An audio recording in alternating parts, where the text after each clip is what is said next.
اللہم صلی علی محمد وعلی آل محمد کما صلیت علی ابراہیم وعلی آل ابراہیم انک حمید مجید اللہم بارک علی محمد وعلی آل محمد کما بارکت علی ابراہیم وعلی آل ابراہیم انک حمید مجید رب زدنی علما رب اشرح لی صدری ویسر لی امری واحلل عقدۃ من لسانی یفقہوا قولی۔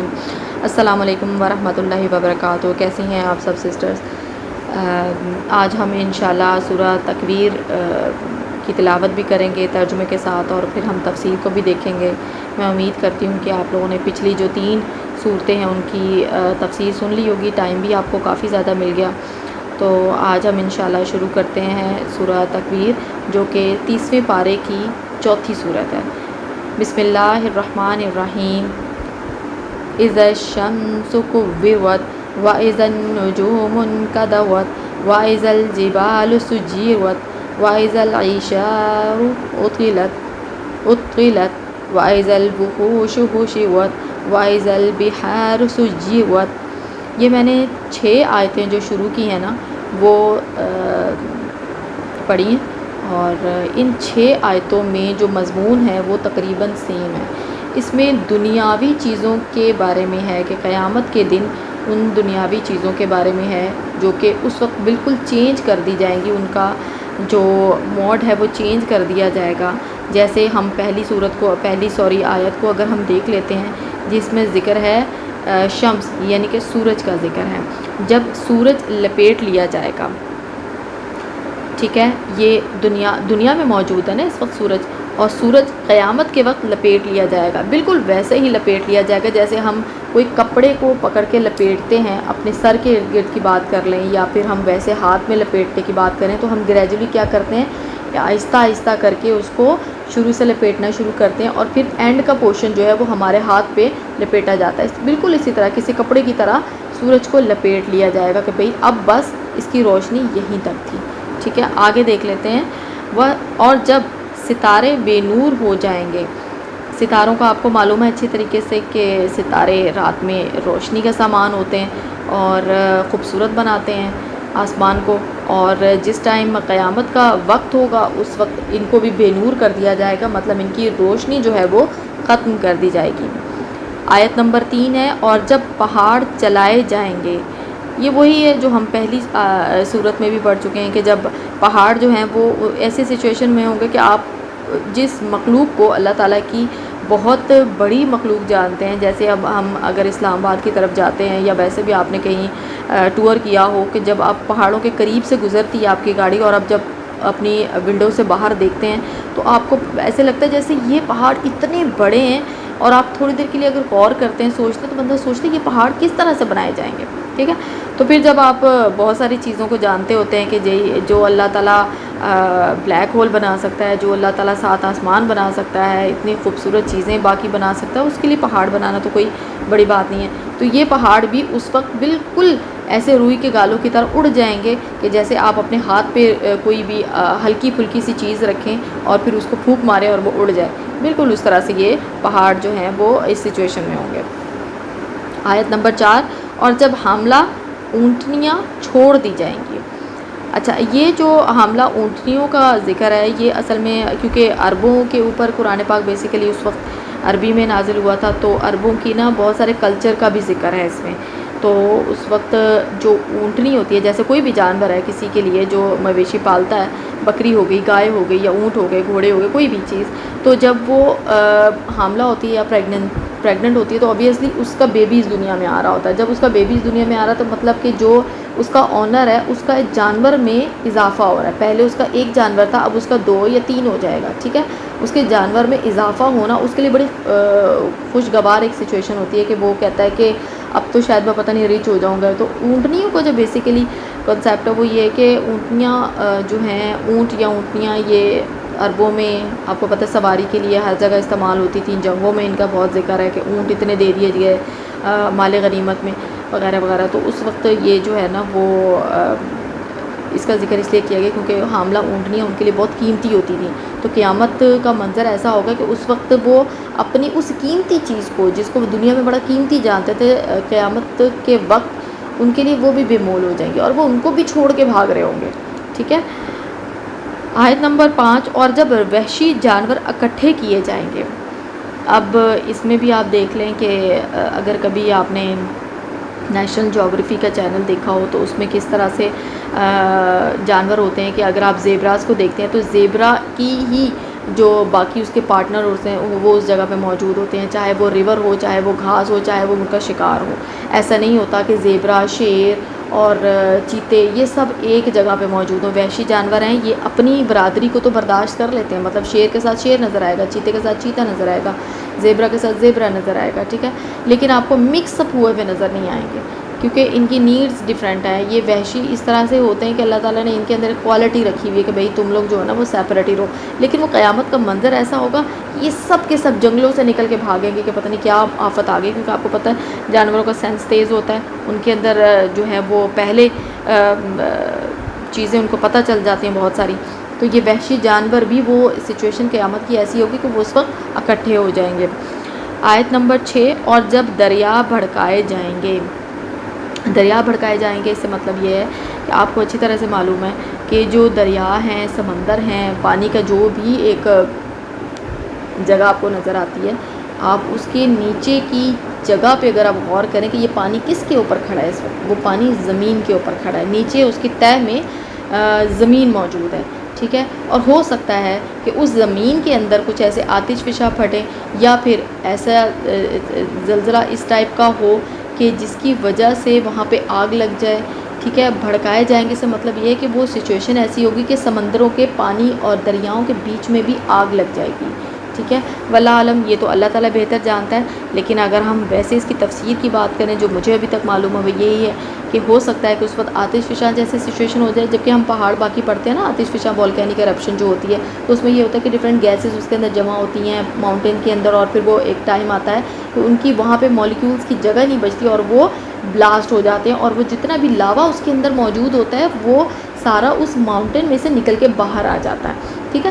تو جب وہ باہر آتا ہے تو اوبیسلی وہ لاوا گرم ہوتا ہے، وہ اپنی سراؤنڈنگ کی جتنی چیزیں ہوتی ہیں ان کو برن کرتا چلا جاتا ہے۔ تو ہو سکتا ہے یہ کچھ ایسی ہی سچویشن ہو کہ وہ اندر کی پانی کے اندر وہ سچویشن کریٹ ہو جس کی بات میں نے پانی سے باہر کی ہے۔ اچھا، یہ جو 6 چیزیں ہیں نا، ان کا ذکر جو ہے وہ یہاں پہ دنیا سے ریلیٹڈ ہے۔ یہ سارے سورج ہو گیا، ستارے ہو گئے، پہاڑ، حاملہ اونٹنیاں، وحشی جانور اور دریا، یہ ساری اس دنیا کی چیزیں ہیں جن کے بارے میں ذکر کیا کہ کیا کیا ہوگا۔ ایک منظر ہے، آپ امیجینیشن میں چلے جائیں تو ایک منظر ہے کہ قیامت کے دن یہ چیزیں ہوں گی۔ اگر ہم آگے کی 6-7 آیات کو دیکھتے ہیں تو ان میں ذکر ہے بیسیکلی جو چیزیں آخرت میں ہوں گی، مطلب قیامت کے دن جو چیزیں اس دنیا سے باہر کی ہوں گی، ٹھیک ہے۔ ہم دیکھ لیتے ہیں تاکہ آپ کو پھر وہ آئیڈیا ہو جائے گا کہ میں کہنا کیا چاہتی ہوں۔ آیت نمبر 7 کو دیکھیں، وَإِذَا النُّفُوسُ زُوِّجَتْ وَإِذَا الْمَوْءُودَةُ سُئِلَتْ بِأَيِّ ذَنبٍ قُتِلَتْ وَإِذَا الصُّحُفُ نُشِرَتْ وَإِذَا السَّمَاءُ كُشِطَتْ وَإِذَا الْجَحِيمُ سُعِّرَتْ وَإِذَا الْجَنَّةُ أُزْلِفَتْ۔ اب یہ دیکھیں، اس میں آیت نمبر 7 کی اگر ہم ترجمہ دیکھتے ہیں تو اس کا مطلب یہ ہے کہ اور جب ہر قسم کے لوگ ملا دیے جائیں گے۔ اب ہر قسم کے لوگ سے مطلب یہ ہے کہ آپ جس طرح کی کمیونٹی سے دنیا میں آپ کا تعلق ہوگا، آپ کو آخرت میں بھی انہی میں شامل کر دیا جائے گا۔ آپ جس طرح کے لوگوں کو دنیا میں آئیڈیلائز کرتے ہوں گے، ان کے ساتھ رہنا پسند کرتے ہوں گے یا ان کے ساتھ رہتے ہوں گے، قیامت کے دن بھی آپ کو ان کے ساتھ ہی ملا کے گروپ بنا دیا جائے گا، ٹھیک ہے۔ جیسے کہ اگر ہم دیکھتے ہیں، اگر مومن ہے تو وہ اوبیسلی مومنوں کے ساتھ ہی ہوگا، ایک مسلمان ہے مسلمانوں کے ساتھ ہوگا، اگر کوئی بد ہے تو وہ بدوں کے ساتھ ہوگا، اگر کوئی مذہب کے لحاظ سے دیکھتے ہیں یہودی ہے تو وہ یہودیوں کے ساتھ ہوگا، اگر کوئی عیسائی ہے تو وہ عیسائیوں کے ساتھ ہوگا، یعنی کہ مذہب اور اس کے باقی ایمان کے لحاظ سے اس کی ڈویژن کر دی جائے گی اور وہ انہی لوگوں کے ساتھ پایا جائے گا۔ آیت نمبر 8، اور جب زندہ گاڑی ہوئی لڑکی سے سوال کیا جائے گا کہ کس گناہ کی وجہ سے وہ قتل کی گئی، یعنی کہ آپ کو یہاں پہ تھوڑا سا آئیڈیا لگائیں کہ یہ اسلام سے پہلے کی بات کی جا رہی ہے، جس وقت لڑکیوں کو بہت سمجھا جاتا تھا کہ یہ اب دنیا میں آ گئی ہے تو اب ہمیں کیا ہوگا، اس کو پڑھانا ہوگا، اس کی تربیت کرنی ہوگی، یا اس کے اوپر انویسٹ کرنا ہو، کپڑا لتھا اس پہ لگانا ہوگا. پھر اس کے بعد کیا ہوگا ہمیں فائدہ، یہ تو رخصت ہو کے چلی جائے گی اپنے گھر، اس کی شادی پہ بھی انویسٹ کرنا پڑے گا. ٹھیک ہے، تو اس کا تو ہمیں کوئی فائدہ نہیں ہوگا. ہاں لڑکا ہوگا تو ہمیں اس کا فائدہ کیا ہوگا کہ ہم اس پہ انویسٹ کریں گے، مطلب بزنس ہے نا، آپ انویسٹ کریں گے اور جب آپ بوڑھے ہو جائیں گے تو لڑکا جو ہے وہ آپ پہ انویسٹ کرے گا. ٹھیک ہے، وہ آپ انویسٹمنٹ کر رہے ہوتے ہیں. تو اس وقت کی یہ سوچ بتائی گئی ہے یہاں پر کہ جب زندہ لڑکیوں کو گاڑ دیا جاتا تھا، چاہے وہ پیدائش سے پہلے یا پیدائش کے بعد. کچھ ایسے کیسز ہوتے تھے جس وقت ان کو پتہ چلتا تھا کہ ہاں اب جو حاملہ یا پریگننٹ عورت ہے اس کو اب آگے بیٹی کی برتھ ہوگی، تو وہ اس کو وہاں پہ مطلب اس کی پریگننسی کو ختم کر دیا جاتا تھا، یا پھر آفٹر ڈیلیوری اس کے اگر بیٹی ہوتی تھی تو کچھ وقت کے لیے اس کو تھوڑا سا بڑا کر کے کہ ہاں بھی یہ سمجھدار ہو گئی ہے، تو اس کو زمین کے اندر زندہ امیجن کریں کہ ایک انسان زندہ ہے، گڑھا کھودا جاتا ہے اور اس کے اوپر مٹی ڈال دی جاتی ہے. ٹھیک ہے، اور اس کا مطلب امیجن کرنا بھی مشکل ہے، لیکن اس وقت یہ ہوتا تھا. لڑکیوں کو زندہ گاڑ دیا جاتا تھا، ان کو کمتر سمجھا جاتا تھا، تو ان کے ساتھ یہ سلوک کیا جاتا تھا. تو یہاں پہ اللہ تعالیٰ بتا رہے ہیں کہ وہ جو زندہ گاڑ دی تھی نا لڑکی، تم نے اپنی بیٹی، اس سے پوچھا جائے گا، باپ سے، ماں سے یا کسی رشتہ دار سے نہیں پوچھا جائے گا کہ تم نے اس کے ساتھ کیا کیا، بلکہ جس پہ ظلم ہوا تھا ڈائریکٹ اس سے پوچھا جائے گا کہ تمہارے ساتھ یہ کیوں ہوا تھا. تو سوچ لیں کہ وہاں پہ تو فرار کا راستہ ہی ختم ہو جائے گا. تو اللہ معاف کرے، یہ چیزیں اب تو تقریباً کہہ سکتے ہیں ختم ہو گئی ہیں، لیکن پھر بھی کہیں نہ کہیں دنیا میں یہ کچھ ہو رہا ہوتا ہے. تو اس وقت تو خیر یہ کلچر تھا وہاں کا. آگے ہے آیت نمبر 9 اور 10. اور جب نامہ اعمال کھول دیے جائیں گے. ٹھیک ہے، آپ کو پتہ ہے کہ جب ہم کوئی بھی عمل کرتے ہیں تو ہمارے جو منکر نکیر ہیں وہ مطلب لکھ رہے ہوتے ہیں، ہمارے جتنے بھی اعمال ہیں وہ نوٹ ڈاؤن کر رہے ہوتے ہیں. اچھے ہیں تو اچھا والا کر رہا ہوتا ہے لیفٹ والا، اور رائٹ والا، اور اگر برے ہیں تو وہ لیفٹ والا کر رہا ہوتا ہے فرشتہ نوٹ ڈاؤن. تو جب ہم انسان اس دنیا سے جاتا ہے تو اس کے اعمال کا ختم ہو جاتا ہے ایک سلسلہ. اب وہ اچھا یا برا عمل نہیں کر سکتا، ظاہر ہے اس کی سانس بند ہو گئی ہے نا، وہ مر گیا ہے. اگر وہ جس ٹائم اس کی ڈیتھ ہوتی ہے اس ٹائم اس کا وہ نامہ اعمال بند کر دیا جاتا ہے، اور کیونکہ اس کی ضرورت ختم ہو جاتی ہے، اس کی سانسیں بند ہو گئی، اس کی روح نکال دی گئی، اب اس کے نامہ اعمال میں کچھ بھی نہیں ہوگا، لکھا جائے گا. لیکن جب قیامت کا دن ہوگا تب وہ نامہ اعمال دوبارہ سے کھولا جائے گا اور اس کو دکھایا جائے گا کہ یہ تمہارا رزلٹ ہے، یہ تم نے دنیا میں کیا تھا اور یہ دیکھ لو اس میں کیا لکھا ہوا ہے. ٹھیک ہے، وہ نامہ اعمال اس ٹائم کھول کے اور اس میں جو ہے وہ پوچھ کے ہوگی. آیت نمبر 11. اور جب آسمان کی کھال اتار لی جائے گی. کھال اتار لینے سے مطلب ہے جیسے ہم نے پچھلی کسی آیت میں پڑھا بھی تھا کہ چیر دیا جائے گا آسمان کو. ٹھیک ہے، یعنی کہ ایسے چیر دیا جائے گا جیسے اللہ معاف کرے کسی چیز کو ہم کسی جانور کو جیسے دیکھتے ہیں نا کہ چیر دیا جاتا ہے، اس کے اوپر کی اسکن کو ختم کر کے اندر کا سامان نظر آنا شروع، اس طرح سے اس کو چیر دیا جائے گا. اور جب آسمان پھٹ جائے گا، چیرا جائے گا، تو وہاں سے فرشتے آئیں گے. ٹھیک ہے، اب اگلی آیت کو دیکھ لیں. آیت نمبر 12 اور 13 میں کیا ہے کہ اور جب جہنم بھڑکائی جائے گی اور جب جنت نزدیک کر دی جائے گی. قیامت کا منظر ہے کہ جنت کے ساتھ کیا ہوگا اور جہنم کے ساتھ کیا ہوگا، دور کیا ہوگا، قریب کیا ہوگا. ٹھیک ہے، تو یہ اس کا ذکر بھی، یہ جتنی بھی ابھی تک ہم نے یہ 6-7 چیزیں پڑھی ہیں، 6 چیزیں، ان کا ذکر قیامت سے ہے، قیامت آخرت سے ہے. ٹھیک ہے، اور اس سے پہلے جو ہم نے 6 چیزیں پڑھی تھیں ان کا دنیا سے ہے. اب اللہ تعالیٰ یہ 12 سے 13 چیزیں جو بتائی ہیں، ان کے بعد اللہ تعالیٰ نے کیا کہا ہے؟ عالمت نفس ما احضرت، اور تو اس دن ہر شخص جان لے گا جو کچھ لے کر آیا ہوگا. جو مال ہم یہاں سے لے کر جائیں گے اس دن ہم جان جائیں گے کہ ہم کیا لے کر آئے ہیں. تو یہ اللہ تعالیٰ نے ساری چیزیں بتانے کے بعد ہم سے سوال کیا، کوئی جان لے گا کہ وہ کیا لے کر آیا. اب آگے جو ہے وہ جو آیتیں ہیں، آیت نمبر 15، یہاں سے ہم شروع کریں گے.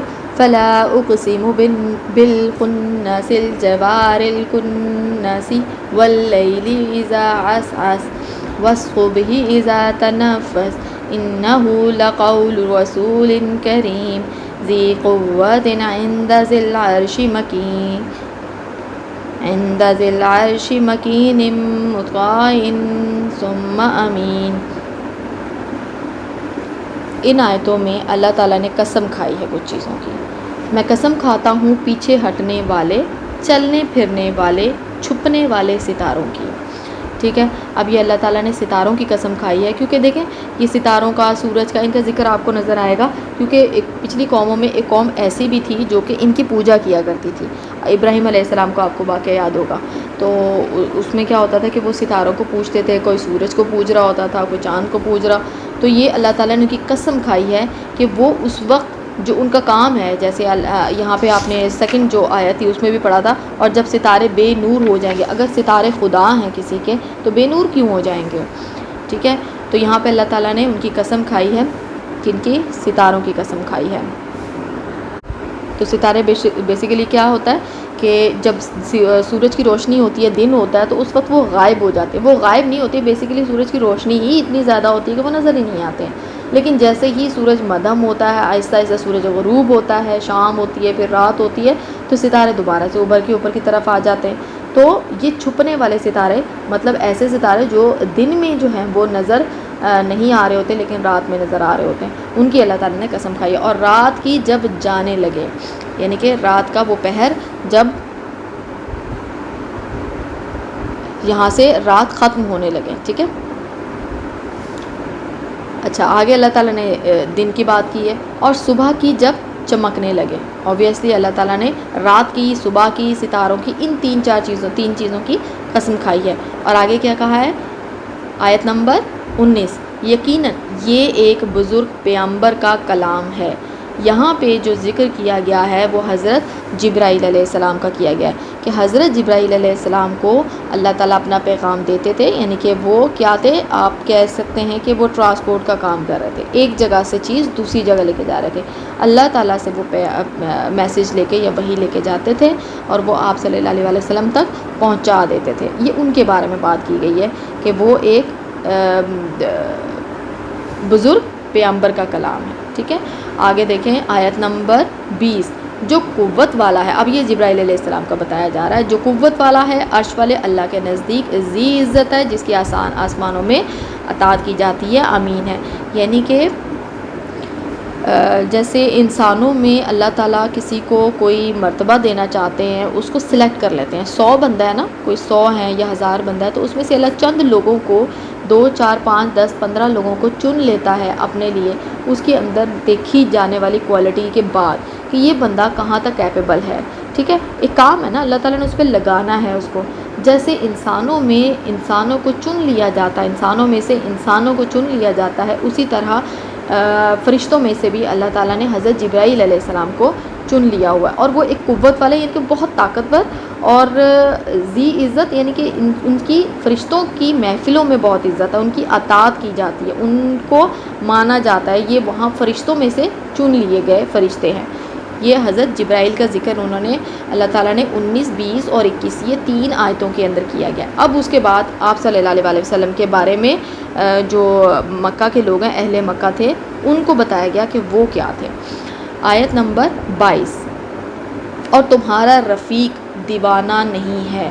وہ کہتے تھے نا کہ یہ تو دیوانہ ہے، شاعر ہے، بڑی عجیب عجیب سی باتیں کی جاتی تھیں، تو ان کو یہ معلوم تھا، دل ان کے گواہی دیتے تھے، لیکن چونکہ ان کو اپنی عزت اور اپنا مرتبہ بڑا عزیز ہوتا تھا، کہ اگر کسی سردار نے کوئی بات مان لی اور تو اس کے جو فالورز ہیں وہ بھی اس چیز کو ماننے لگ جائیں گے، تو اس کا نتیجہ کیا نکلے گا کہ اس کا جو ایک مرتبہ ہے وہ کم ہو جائے گا، اور نبی جس کو بنا دیا گیا اس کا مرتبہ بڑھ جائے گا، ٹھیک ہے۔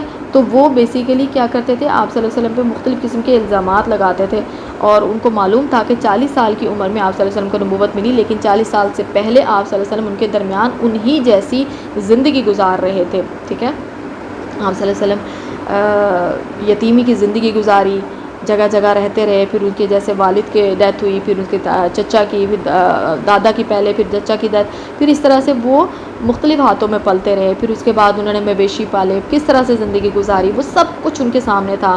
کہ پھر انہوں نے جب حضرت خدیجہ سے شادی کی تو اس وقت انہوں نے پھر بزنس بھی کر رہے تھے، وہ یعنی کہ امپورٹ ایکسپورٹ جسے کہا جاتا ہے، اس ٹائپ کا تجارت کا بزنس کر رہے تھے۔ تو صادق اور امین مشہور تھے. تو یہ ساری چیزیں ان کے سامنے زندگی تھی. 40 سال زندگی کے بہت بڑے ہوتے ہیں اور وہ خود گواہی دیتے تھے کہ آپ صلی اللہ علیہ وسلم صادق اور امین ہیں. ٹھیک ہے. تو اب یہاں پر اللہ تعالیٰ آپ صلی اللہ علیہ وسلم کی صفائی دے رہے ہیں کہ وہ کوئی دیوانہ نہیں ہے, وہ میرا رسول ہے.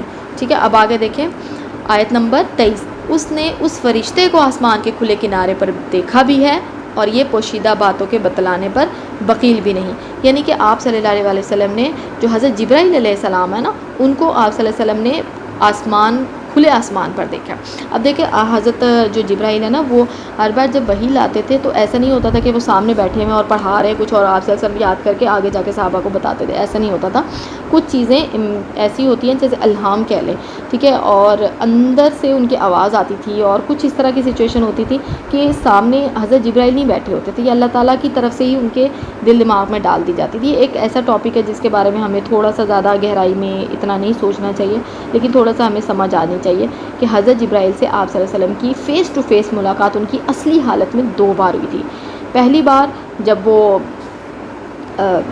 وحی نازل ہوئی اور پھر وہ جب جا رہے تھے تو محمد محمد کی آواز آئی, تو آپ صلی اللہ علیہ وسلم نے جب ادھر ادھر دیکھا اور پھر آسمان کی طرف نظر پڑی تو ان کو اس وقت نظر آئے حضرت جبرائیل, اور وہ اپنی اصلی حالت میں تھے. ان کے آسمان سے لے کے نیچے تک پر تھے, بہت بڑے بڑے پھیلے ہوئے پر تھے, اور وہ بہت بری طرح آپ صلی اللہ علیہ وسلم جو ہے وہ خوفزدہ, کیونکہ وہ انسان ہے نا, آپ صلی اللہ علیہ وسلم تو انسان تھے اور فرشتے کا سائز بہت بڑا تھا. تو اب بہت بڑی چیز کو دیکھ کر تو وہ گھبرا گئے, اور گھر آ کے وہ پھر پریشان ہوئے, اور پھر وہ جس طرح سے ان کو ایک ہم نے چھوٹی کتابوں میں بھی اپنی اسلام کی کتابیں پڑھا تھا کہ وہ لحاف لے کے لیٹ گئے. انہوں نے کہا کہ میرے پہ لحاف اڑا دو. ٹھیک ہے.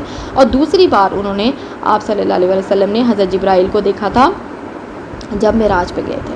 ٹھیک ہے. معراج کے موقع پہ. یہ 2 موقع آپ لوگوں نے یاد رکھے کیونکہ ان کا ذکر کافی جگہ پہ آئے گا.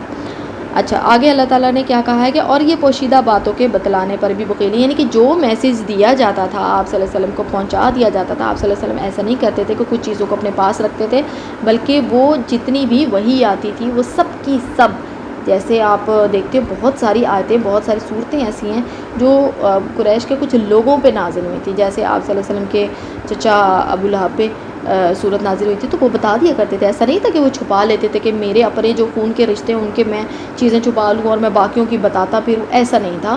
آپ صلی اللہ علیہ وسلم کے اوپر جو ذمہ داری ڈال دی جاتی تھی, ان کو وحی کی صورت میں جو ان کو ایک کام دیا جاتا تھا, وہ آگے سیم ٹو سیم وہی چیز بتا دیا کرتے تھے. بخیل بالکل بھی نہیں تھے. آیت نمبر 25. اب ہم یہاں سے تلاوت کر لیتے ہیں.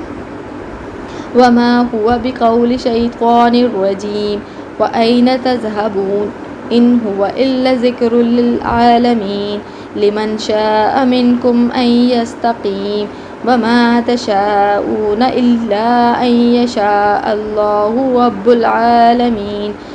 آیت نمبر 25. اور یہ قرآن شیطان مردود کا کلام نہیں, یہ اللہ تعالیٰ پھر بتا رہے ہیں کہ یہ کسی شیطان کا نہیں بلکہ یہ اللہ تعالیٰ کا کلام ہے.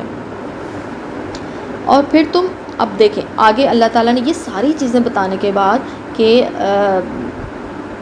قیامت کا منظر بتایا, پھر آپ صلی اللہ علیہ وسلم کے بارے میں بتایا کہ ان تک وحی کون لے کے آتا تھا, اور وہ فرشتہ کون تھا, وہ آپ اللہ تعالیٰ کا فرشتہ تھا. ٹھیک ہے. جو جس کی آسمانوں میں اطاعت کی جاتی. اس کے بعد اللہ تعالیٰ یہ سارا کچھ بتانے کے بعد کہہ رہے ہیں پھر تم کہاں جا رہے ہو. یہ ہمیں انسان سے پوچھا جا رہا ہے کہ جب تمہیں یہ سب چیزیں میں بتا رہا ہوں تو پھر تم کہاں جا رہے ہو, مطلب تمہاری ڈائریکشن کیا ہے. بیسیکلی تم انسان ہو, تمہیں معلوم ہے کہ تم جا کہاں رہے ہو. ایک انسان ہے نا, آپ روڈ پہ ٹریول کر رہے ہیں, آپ کو اپنی ڈیسٹینیشن پتہ ہوتی ہے کہ میں نے ٹریول لاہور سے سٹارٹ کیا, میں اسلام آباد جا رہا ہوں, یا میں نے درمیان میں کہیں رکنا ہے, میں نے کہاں کہاں جانا ہے. آپ کو ڈیسٹینیشن اپنی پتہ ہوتی ہے. ٹھیک ہے. سیم ہمارے ساتھ دنیا میں ہونا چاہیے. ہماری ڈیسٹینیشن کیا ہے؟ ہماری ڈیسٹینیشن چھوٹا سا بریک ہے جو موت کی شکل میں ہمیں ملے گا. اس بریک کے بعد جب ہماری قیامت میں آنکھ کھلے گی, ہمارے سے پوچھا جائے گا کہ وہ جو پیچھے تمہارا کام تھا نا وہ کیا تھا, تم نے وہاں پہ کیا کیا. ٹھیک ہے. تو ہمیں بیسیکلی اپنی وہ ایک سیدھے روڈ والی جو ڈیسٹینیشن ہے اس کو یاد رکھنا ہے کہ ہمارا مقصد جو ہے وہ کیا ہے. تو اللہ تعالیٰ یہاں پہ بندے سے پوچھ رہے ہیں کہ پھر تم کہاں جا رہے ہو. ٹھیک ہے. آیت نمبر 27. یہ تو تمام جہان والوں کے لیے نصیحت نامہ ہے. کس کی بات کی جا رہی ہے؟ قرآن پاک کی, یعنی کہ تمام جہانوں کے لیے. اللہ تعالیٰ نے یہ قرآن میں کہیں نہیں لکھا کہ اس قرآن پاک کو صرف مسلمان پڑھ سکتے ہیں, ایسا نہیں ہے. اس قرآن پاک کو کہیں نہیں لکھا ہوا کہ صرف اس کو ایک مومن بندہ کھول سکتا ہے, یا جو اللہ معاف کرے مسلمان نہیں ہے وہ نہیں کھولتا, ایسا نہیں ہے. ٹھیک ہے. اب جیسے میں نے کچھ عرصہ پہلے نا، میری ایک میٹ تھی جو کہ کرسچن تھی، اس سے میں نے ایک بک لی جو کہ اوبویسلی وہ کرسچن تھی تو ان کی بائبل ہوتی ہے، تو میں نے اس سے مانگی بک. لیکن مجھے اس بک کو پڑھنے کا شوق اس سینس میں تھا کہ پتہ نہیں یہ دوبارہ میرے پاس یہ چانس ہو کہ نہ ہو، تو میں نے اس سے وہ بک مانگی اور اس نے مجھے نہیں دی. 3 سے 4 بار میں نے اس سے کہا، اور ایٹ دی اینڈ اس نے کہا کہ ہاں ٹھیک ہے، میرے نا بچوں کی چھٹی ہے تو آپ یہ بک میں نا لے آؤں گی اور پھر آپ پڑھ لیجیے گا. تو اس نے مجھے اس بک کو دینے سے پہلے جو ایکسکیوز کیا تھا وہ یہ تھا کہ ہمارے پادری نے کہا ہے کہ یہ بک آپ لوگوں نے کسی کو نہیں دینی ہے. ٹھیک ہے.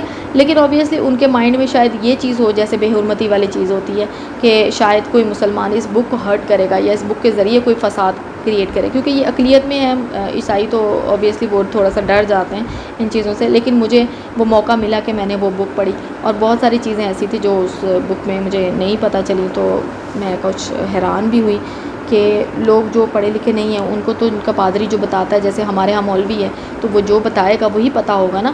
اور جب تک ہم خود نہیں پڑھیں گے ہمیں پتہ ہی نہیں ہوگا ہماری بک میں کیا لکھا ہوا ہے. اور جب ہمیں کوئی کچھ بھی بتا دے گا، چاہے وہ عیسائیوں کا پادری ہو یا مسلمانوں کا مولوی ہو، تو ہم تو کہیں گے ہاں وہ جو کہہ رہا ہے وہ ٹھیک کہہ رہا ہے. ٹھیک ہے. لیکن ہمارا فرض جو ہے وہ بیسیکلی یہ کہ ہم اگر تھوڑا بہت جانتے ہیں نا اردو کو، تو ہمیں یہ بک خود پڑھنی چاہیے، ہمیں خود اس بک کو ہمارے قرآن پاک کو ہمیں سمجھنا چاہیے. ٹھیک ہے.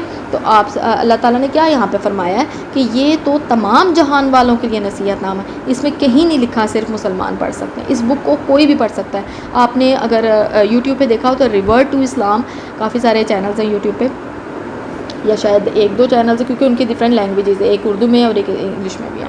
تو اس میں انہوں نے بہت سارے ایسے لوگ دکھائے ہیں جو کہ کسی اور مذہب سے تعلق رکھتے تھے، زیادہ تر عیسائی ہیں، کرسچنز ہیں، اور وہ پڑھ کے مسلمان ہو گئے. پڑھا تو مسلمان ہوا نا، جانا ہے تو مسلمان ہوا نا، کسی پروف کے ساتھ مسلمان. ایسے نہیں کہ کسی نے کہا کہ مسلمان ہو جائے اور وہ مسلمان ہو جائے، ایسا نہیں ہوتا. ٹھیک ہے. نصیحت پہلے جو ہے وہ اثر نہیں کرتی ہے جب تک اس کے دل دماغ سے وہ گواہی نہ نکل رہی ہو کہ یہ بات ٹھیک ہے. تو اللہ تعالیٰ نے یہاں پہ تمام جہان والوں کے لیے نصیحت قرار دی ہے قرآن پاک کو. آگے آیت نمبر 28، بالخصوص اس کے لیے جو تم میں سے سیدھی راہ پر چلنا چاہے. اب نصیحت کہا ہے تو نصیحت کس پہ اثر کرے گی؟ جو دل میں کہیں نہ کہیں مان جانے کا ایک قوت موجود ہے اس کے اندر، اگر وہ آپ کی بات سے اتفاق کرتا ہی نہیں ہے تو وہ بات کو کیسے مانے گا؟ اگر کوئی انسان، آپ کسی انسان کو کوئی بات بتا رہے ہیں نا، کسی بھی چیز سے آپ نماز کی تلقین کر رہے ہیں، تو اس کے دل میں کہیں نہ کہیں وہ ایمان کو مان لینے والی، نماز کو مان لینے والی حص موجود ہوگی نا، تو وہ کہے گا ہاں آپ ٹھیک کہہ رہے ہیں، اللہ تعالیٰ نے نماز کا حکم دیا، مجھے کل سے نماز سٹارٹ کرنا ہے. ٹھیک ہے. تو یہاں پر بھی اللہ تعالیٰ نے بتا دی کہ جو سیدھی راہ پہ چلنا چاہے گا نا، نصیحت اس کے لیے ہے. جو نہیں چلنا چاہے گا آپ اس کے سامنے، جیسے قریش کے لوگوں کے سامنے آپ صلی اللہ علیہ وسلم آیتیں پڑھتے تھے، وہ کانوں میں انگلی ڈال لیتے تھے، وہ نہیں سنتے تھے، تو ان پہ تو عمل ہی نہیں کرتی تھی نصیحت، اثر ہی نہیں کرتی تھی ان پہ. آخری آیت کو دیکھ لیتے ہیں، آیت نمبر 29، اور تم بغیر پروردگار عالم کے چاہے کچھ نہیں چاہ سکتے. یعنی کہ جس کام کو اللہ تعالیٰ نہ چاہے آپ لاکھ چاہ کر بھی وہ نہیں کر سکتے. ٹھیک ہے. جو بھی ہے وہ اللہ تعالیٰ کے اذن سے ہوتا ہے، اللہ تعالیٰ کے حکم سے ہوتا ہے، اس میں ہمارے کوئی عمل دخل نہیں ہوتا. ہم نے جس پاتھ سے ہو کے، جہاں سے ہو کے ہم نے جانا ہوتا ہے نا، کسی جگہ پہ پہنچنا ہوتا ہے. جیسے اس گروپ کے بننے میں اور اس گروپ سے پیچھے لنک بننے میں ہم کہاں پہ رہے، کن لوگوں سے ملے، یہ اللہ تعالیٰ کی طرف سے پلانڈ ہے. آپ کیا سمجھتے ہیں یہ گروپ ایسے ہی بن گیا؟ بالکل بھی نہیں، یہ پلاننگ ہے، اوپر ہو چکی تھی، تقدیر میں یہ لکھ دیا گیا تھا کہ ہم سب نے اس گروپ میں ملنا ہے. اس گروپ میں 24 سے 25 لوگ موجود ہیں. ان 24 میں سے 25 لوگوں میں سے اگر 2 سے 3 لوگ بھی اس تفسیر کو سن لیتے ہیں تو یہ ہماری بہت بڑی کامیابی ہے. اللہ تعالیٰ ہم سب کو دین کو سمجھنے کی توفیق دے، قرآن پاک کو اچھے سے پڑھ کے عمل کرنے کی توفیق دے. کیونکہ پڑھ کے تو علم حاصل کر کے تو لپیٹ کے رکھ لینے کا نام نہیں ہے نا، ہمیں اس پہ عمل کرنا ہے. عمل کے بغیر پڑھائی بیکار ہو جاتی ہے. جب ہم کسی چیز کو سن لیتے ہیں تو ہمیں اس کو اپنے اندر جذب کرنا ہے، اپنے اندر اس کو انہیل کرنا ہے، اپنے اندر فیل کرنا ہے کہ ہاں اللہ تعالیٰ نے یہ کہی ہے بات، یہ اللہ تعالیٰ نے کہی ہے، اس اللہ نے کہی ہے جس نے آپ کی سانسیں چلائی ہیں، جو آپ کی کھانے کی نالی کو سلامت رکھتا ہے. اگر آپ کی کھانے کی نالی بند ہو جائے تو آپ نہ کھا سکیں گے، اور نہ سانس کی نالی بند ہو جائے تو سانس نہیں لے سکیں گے. آپ کا جسم بہت بڑا معجزہ ہے. اپنے جسم کو دیکھیں، اپنی آنکھوں کو دیکھیں، آپ کی آنکھیں کھلی ہیں تو روشنی ہے روشنی ہے، رنگ ہی رنگ ہے، یہ آنکھیں بند ہو جاتی ہیں تو سارے رنگ بے رنگ ہو جاتے ہیں، ہر چیز بلیک نظر آتی ہے۔ کان ہیں صحیح سلامت ہے تو سب سنائی دے رہا ہے، ورنہ کچھ بھی سنائی نہیں دے گا۔ تو اللہ تعالیٰ نے بے شمار جگہوں پہ ہماری نعمتوں کا ذکر بھی کیا، وہ ہم پڑھیں گے۔ میرا خیال ہے شاید 28 یا 29 پارے میں نے یہ چیزیں پڑھی تھی، جہاں پہ اللہ تعالیٰ نے ہمارے آنکھ ناک کان کا ذکر بھی کیا ہے کہ کیا تم جانتے نہیں ہو تمہیں میں نے صحیح سلامت بنایا، تمہارے سارے اجزاء صحیح سلامت بنایا، آرگن صحیح سلامت بنایا۔ اللہ تعالیٰ کی بنائی ہوئی چیزیں بڑی سستی ہیں، لیکن دیکھیں یہی کڈنی بیکار ہو جاتی ہے تو ڈائلیسس پہ آ جاتے ہیں لوگ، لاکھوں روپیہ لٹا دیتے ہیں ہارٹ پہ، لاکھوں روپیہ کروڑوں روپیہ لٹا دیتے ہیں کسی آرگن ٹرانسپلانٹ پہ۔ تو اللہ تعالیٰ نے ہمیں فری میں جی چیزیں دی ہیں، ہمیں ان کا شکر ادا کرنا ہے۔ اللہ تعالیٰ ہم سب پہ کرم کرے، ہمیں دین کے راستے پہ چلنے کی توفیق دے، آخرت میں ہمارا گھر جنت کرے، اور ہمارے بچوں کو نیک بنائے، ہمیں ہماری نسل کو نیک بنانا ہے، ہمیں ایفرٹ کرنا ہے۔ وہ جائیں گے گناہوں کی طرف، وہ بھٹکیں گے، ہمیں ان کو پکڑ پکڑ کے واپس لانا ہے۔ ہمیں دعاؤں میں اپنی اولادوں کو یاد رکھنا ہے کہ اللہ تعالیٰ میری اولاد انسان ہے، بشر ہے، گناہ کرے گی، لیکن اللہ تعالیٰ ان کو بچا لینا، ان کو اپنی رحمت میں لے لینا، ان کو نیک بنانا، ان کو ہدایت دینا۔ آمین ثم آمین۔